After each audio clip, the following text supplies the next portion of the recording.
8:40 is the time. Good morning on this Tuesday, January 23rd. My name is Tori. And in studio, my special guest this morning, Myles McNamara from Comfort Keepers in Home Care. Myles, how you doing? Morning, Tori. Good to be here. So we need to talk about a couple of things. How was your holiday, by the way? Was your holiday good? It was. Went up to Northern California and had to actually practice what I preach a little bit. Did some dancing around with some health issues with my own mother, and then had to set her up with some care and the whole 9 yards. But other than that, she'll be fine. Holidays were great.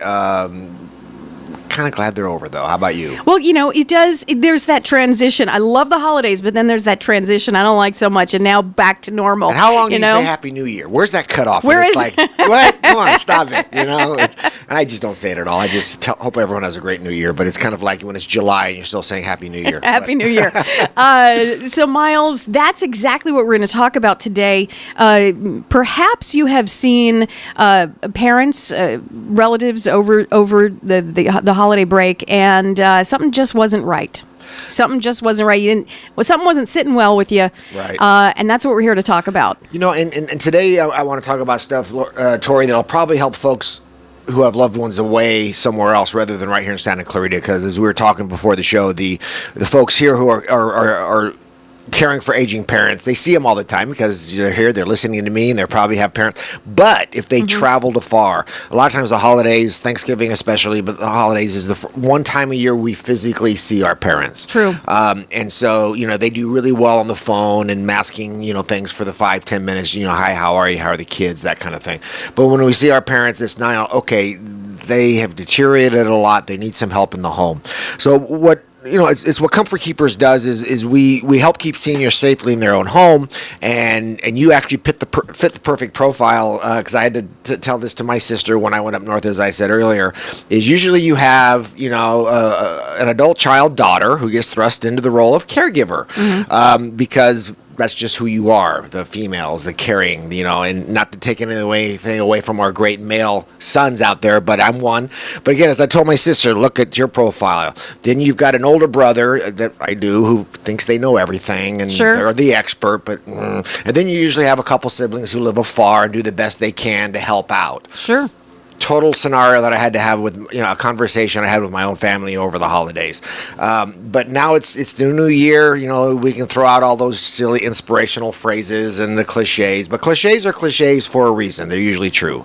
And so my message to the caregivers of the world out there is you've got to take care of yourself. There's another cliche coming up. Here it goes. You ready? You can't pour from an empty cup. Right. So again, right. I see all the time where we have the adult children who are just running themselves ragged, caring for mom and dad. They're the sandwich generation. They're in between their own kids and their parents, and they're running and taking the kids to soccer practice. Then they're bouncing over to make sure mom took her meds. Then they're going to pick up the kids, and then they're going back to see if dad or mom ate dinner. And then they're making sure they're taking. It's just they're running themselves ragged. And that's where someone like Comfort Keepers in Home Care comes in. Is our caregivers. Anything that doesn't take a medical license to do, anything that you would do as an adult daughter to make sure mom or dad or grandma are safe, is what my caregivers do. We come in, we make sure they're eating nutritionally, we make sure they stay hydrated, we make sure they're taking their medications on time, we get them to doctor's appointments, whatever it is that we stand by, assist in and out of the shower, because we don't want that slip and fall and broken hip. So I always tell my folks, be proactive, not reactive. There's another one for you. Because, again, don't wait for the event. Don't wait till mom or dad has to go to the hospital and now they're being discharged and now they absolutely need the home care. Right.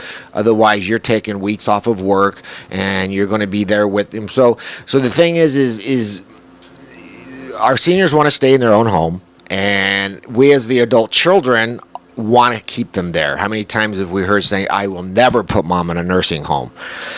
Well, kind of an advice there, folks. Never say never. Never say never, because there's things that happen, and it's not your fault, and don't let the guilt override you. Sometimes it's not a choice. I mean, my mom just went through some amputation because of diabetes. My brother and sister, we always said we're not going to ever put mom in a home, and we're not there yet. I mean, she's in a skilled nursing facility right now while she's doing rehab, but she's going to be able to come home. Will she ever be able to live alone again? That's something we're assessing right now. But again, I'm leading the charge from afar because because of that scenario I painted for you earlier. I got my sister who lives there locally. She's thrust into the role of the adult caregiver. I've got a know-it-all brother. God, hope he's not listening. But he's local, so he's probably not local to Northern California. So again, we all just need to realistically assess, and I've talked about it on my show. A shameless plug, Aging with Power, right here on KHTS. But we have to have the talk with our parents, being proactive again. Talk about it when it's not an issue. See, how does this look for you down the road? See, now okay. You bring up a good point, Myles. Here's the thing: when it's not an issue, right? So let's say I'm going to paint a scenario for you. Ready? So over the holidays, we've noticed a couple of things. We went and we had Thanksgiving, and we noticed the house isn't really kept as clean as it should be. Maybe they're not as clean as they should be. So we're noticing just a little bit of thing going on. How do we approach the subject, knowing you may get pushback? No, I'm fine. I'm fine. And in your heart, they're not quite fine. How do you do that? It's a slippery slope. I'm not gonna lie to you. But again, if you talk about it before it's an issue, and you say, how does this look to you, mom or dad? Because again, and we have to kind of still stand up for ourselves with a little tough love and say, I can't be here all the time. So let's talk. And how I did it with my mom, and it's funny, I did it right before this whole issue with her diabetes and the amputation happened when I was up there for Christmas, because this all happened, toward the new year.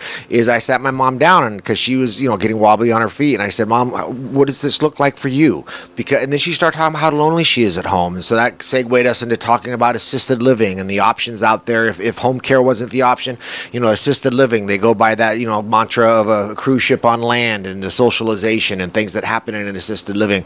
But we have to be direct with our parents and with respect and dignity, and when that pendulum starts to shift and, we have to start assisting parenting our parents, it's anybody who tells you it's an easy conversation is lying to you, because it's not. But the farther out you have that conversation before it becomes an issue, and say, you know what, Mom, I don't want to have to be making these decisions at the drop of a hat. So when something happens, tell me what you want to do. Let's go out and visit facilities now to have an idea of what's out there before it's an issue. Let's talk about home care if they have the ability to, afford that. I mean, you just have to look at all the options. Every case is different. But if you wait until you're reacting, that's the sad, tough, hard part, because now, your parents are feeling controlled. They're feeling like they're losing their independence. They feel like, and I mean, I know I'm in this industry for almost 18 years now, and I have a great relationship with my mom, so it's not a